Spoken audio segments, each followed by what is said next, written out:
It is the year 1864, and we find ourselves in the tranquil settlement. If we want to beat the competition to the goal, we'll need more workers, and workers need feeding. Once the men are half full, this business with food could generate some extra income for us.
Let construction begin.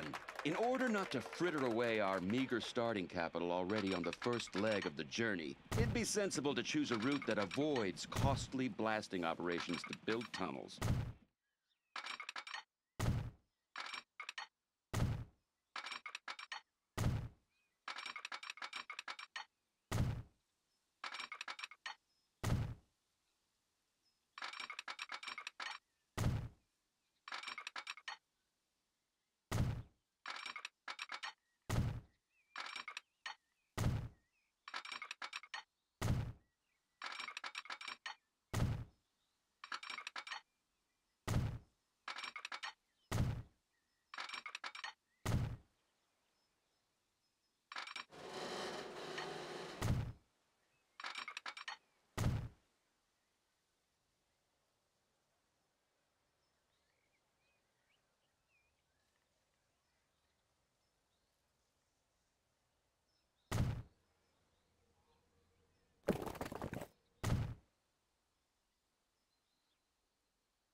Wonderful.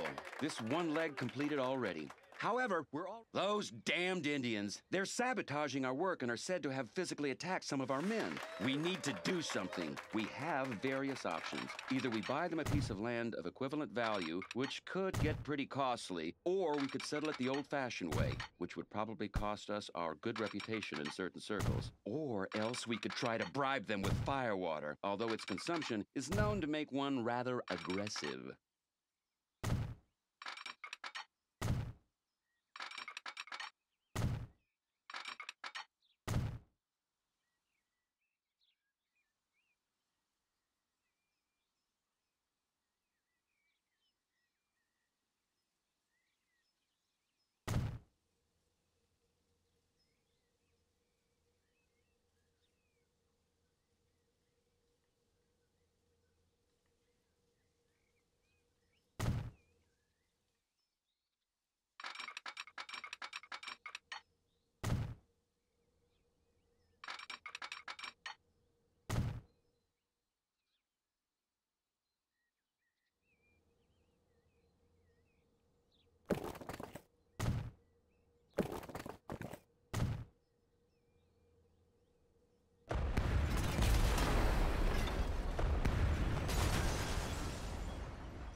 The problem with the Indians has been settled, but we've already encountered our next challenge. Before us lie miles and miles of nothing but bone-dry steppe. We'll need to make sure we don't run out of water. It is rumored that a huge nugget of gold is buried somewhere in the wasteland before us. The huge nugget is buried in the desert. A small Indian boy who was evidently better disposed towards us than his fathers has whispered the following to one of our people. In the mountain that the sun kisses goodnight, and where the shadow of the great tree pierces the heavy rock, you will find nothing that can be eaten. It's true! We've found it! Our treasure. It's best to keep our find a secret so we don't get any enviers sniffing around the place.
Our loan has already been used up?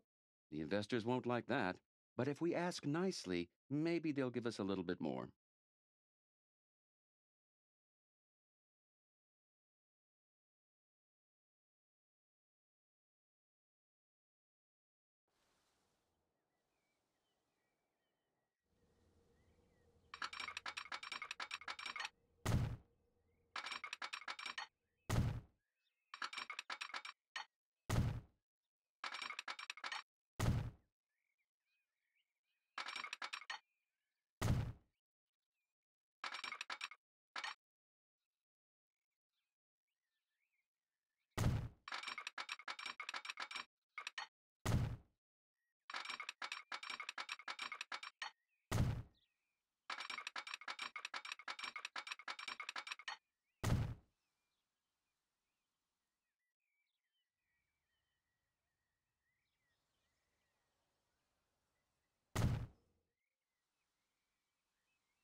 The workers are refusing to lift a finger. They're claiming that they haven't been paid for months. No idea whether that's right, but we're pretty short on pious, hardworking people live in Ogden who outright refuse to accept the progress of civilization. They would work for us for almost... Good. Finally, it's back to work. Unfortunately, our tools are worn out and dreadfully inefficient. We should have our men make new ones. There's an abundance of iron ore in the area. This will save us money and we'll make faster progress. Unfortunately, drunken Indians keep getting in our way.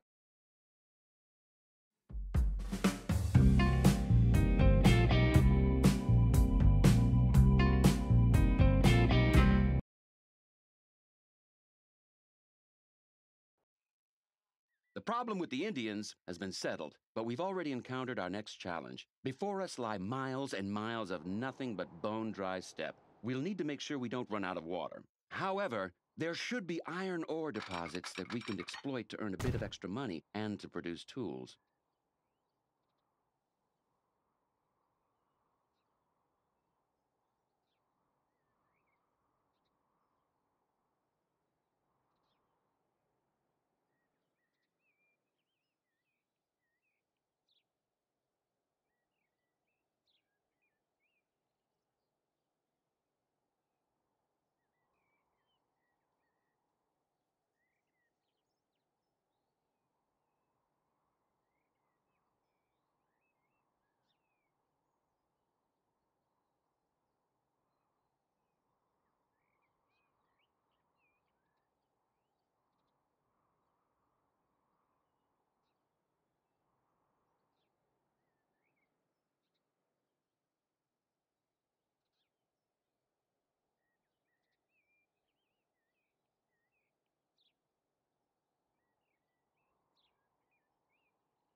The workers are refusing to lift a finger. They're claiming that they haven't been paid for months.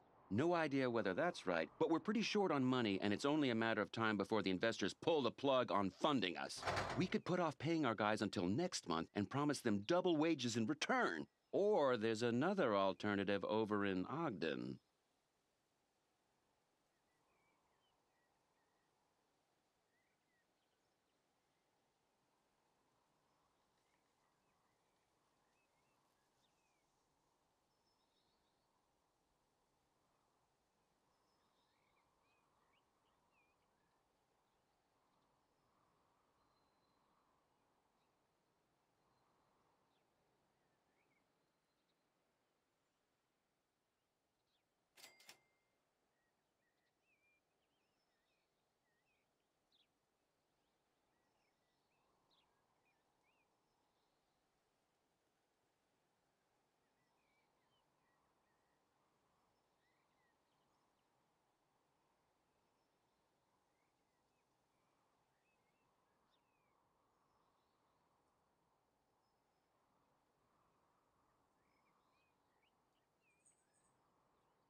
Pious, hardworking people live in Ogden who outright refuse to accept the progress of civilization. They would work for us for almost nothing. In return, we only need to help them build a new bridge so that they can get their harvest across the river to the village. Good. Finally, it's back to work. Unfortunately, our tools are worn out and terribly inefficient. Fortunately, we acted with foresight and have already built up a good supply. Drunken Indians might keep getting in our way for reasons we can't understand, but we were able to produce more tools than they can break, thank God. The new tools are a blessing. They've made our work much easier. Now quickly over the hill to Ogden, and from there we're just a stone's throw from our destination. So come on, chop chop!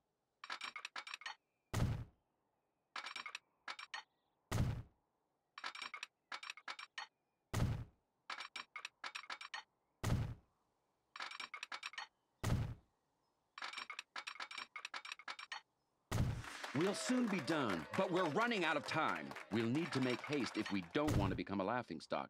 Quickly across the river and up to Promontory Summit so that everything is ready in time for the opening ceremony. If we're lucky, we'll even make it before the competition.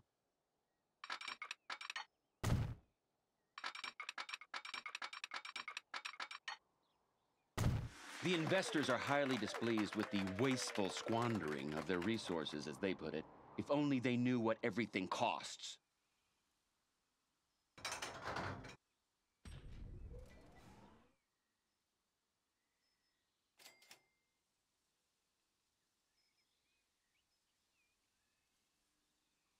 We've almost done it. Now we can finally dart across the Transcontinental Line in style in the first passenger train. We're certain to be greeted by a cheering crowd at every station.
The time has finally come. The Transcontinental Railroad is complete. This masterpiece will go down in the annals of railroad history.